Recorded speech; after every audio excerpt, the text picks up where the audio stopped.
Bonjour à toutes, bonjour à tous, et voici Viva sur scène. J'ai fait un petit tour au Polar à la plage. Comme d'habitude, l'association Les Encres Noires nous accueillait sous ses chapiteaux, au bord de la Manche, sous un grand soleil, et j'ai pu m'entretenir avec un certain nombre d'écrivains, de romans policiers, de romans noirs, pour adultes ou pour la jeunesse, et je le partage avec vous.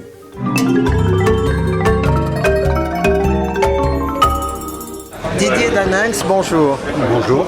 Alors, je crois que c'est pas la première fois que vous venez au Polar à la plage, mais j'ai la chance aujourd'hui de vous trouver un petit peu disponible pour me parler et de votre parcours et de vos ouvrages. Alors, j'en suis très heureuse. D'accord. Allez-y.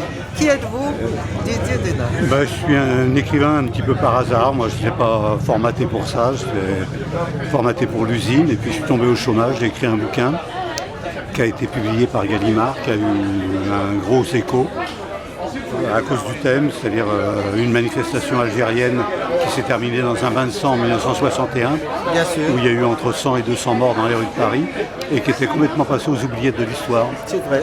Et donc j'ai écrit ce roman, et en plus je pointais du doigt le responsable du massacre, qui était ministre de la République et qui s'appelait Maurice Papon. Exactement.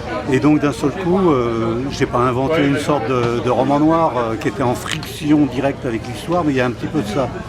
Et par la suite, j'ai essayé d'ausculter les impasses de la société française par le biais du roman noir. C'est ça. De toujours être en lisière, là où ça se brise, Exactement. là où on voit la cassure, où ça souffre. C'est ça. On dirait peut-être un roman policier social plutôt. Voilà, il y a un petit peu de ça. Donc, mais quand on voit le roman du 19e siècle, Balzac, une ténébreuse affaire, comme ça. Bien sûr. Ou Balzac, quand il dit derrière chaque grande fortune, il y a un grand crime. Exactement. On pense à des gens d'aujourd'hui. Tout est dit. Et donc, à partir de phrases comme ça, on peut bâtir un univers romanesque et interroger un petit peu les choses qu'on pense naturelles dans la société. Exactement. Et s'apercevoir qu'il y a des mécanismes, en fin de compte, qui sont fortement fabriqués. Ah oui, il est révélé, c'est très intéressant. Voilà. Ah oui. Et puis, des années après, j'étais en train de parler littérature en Nouvelle-Calédonie.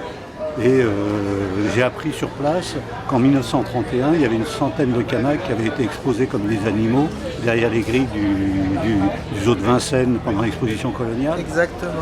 Et comme c'était en 98, je me suis aperçu qu'il y avait un des Kanaks qui avait été exposé en 31, s'appelait 42.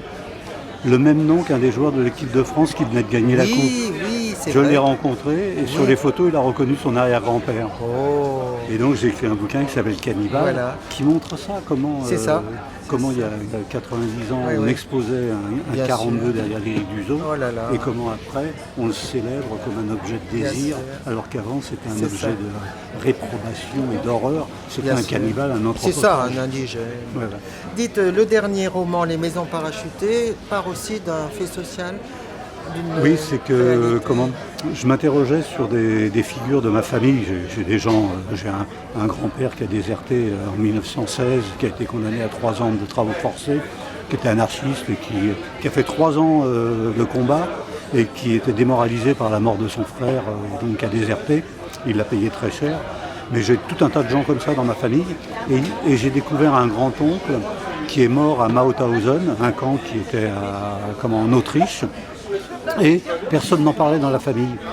Donc c'est un résistant qui avait été dénoncé à Dugny, en région parisienne, torturé par la police française et ensuite déporté, et qui est mort dans les derniers jours. Il est mort en avril 1945. Et je me suis aperçu qu'il travaillait à Mauthausen, à la fabrication des V1, des V2, et qu'il avait côtoyé un groupe d'esclaves juifs, 200, qui eux, dans une imprimerie, imprimaient pour les nazis, sous la contrainte, des dollars et des livres sterling pour couler l'économie anglaise et américaine. Donc là, on est en pleine réalité, pleine fiction en même temps. Bien sûr, vous faites beaucoup de recherches documentaires. Là, je suis tombé dessus assez rapidement. Oui, voilà. Et après, j'ai reconstitué, mon livre se passe en 52, donc il a fallu que je reconstitue la ville de Nevers, ça se passe à Nevers, que je ne connaissais pas. Et donc j'ai reconstitué Nevers en juillet-août 52. J'y étais récemment et on me dit que j'ai bien retranscrit mes souvenirs d'enfance. Ah oui, voilà. Alors que j'ai travaillé sur documents, quoi. Et oui, bien sûr, pour bien l'essentiel. sûr. Et alors là, le livre qui m'attire, c'est le roman noir de l'histoire. Il a l'air assez extraordinaire. Alors, le roman noir de l'histoire, c'est que j'ai collationné 80 nouvelles qui se passent entre 1850 et 2050. Et je les ai mises dans l'ordre chronologique de l'action. Et ça raconte près de 2 siècles d'histoire contemporaine française à partir de la fiction et à partir de personnages inattendus. Par exemple, les contrebandiers qui ont aidé Victor Hugo à passer les châtiments depuis les îles anglo-normandes. Il s'est appuyé, il était avec les trafiquants. Il a inventé le livre de poche. Les premiers châtiments, c'était des tout petits bouquins qui étaient dans les doublures des gens qui prenaient le vapeur pour aller à Granville. Je crois que les plus petits livres, ce sont les camisards qui les ont inventés. Oui, quand ils étaient, la contrebande. Voilà, quand ils étaient attaqués par les dragons du roi, ils cachaient les petites livres. C'était pas des livres de poche, c'était des livres de Gousset. Oui, exactement. Oui. Et donc, c'est à partir de là, j'ai étagé comme ça 80 nouvelles. C'est ça. Alors j'en avais le double, j'avais 2000 pages d'écriture. Donc j'ai élégué pour trouver les plus pertinentes. C'est ça. Et il y a une préface, une longue préface de Patrick Boucheron. Voilà, c'est intéressant. Et donc c'est la rencontre de la série noire et du Collège de France. Exactement. C'est ce qu'il nous faut.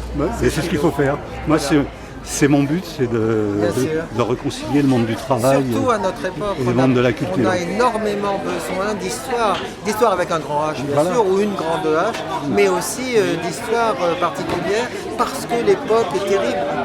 Par exemple, dans le livre sur Nevers, je me suis aperçu que dans le journal, où j'ai dépouillé les journaux de l'époque, il y avait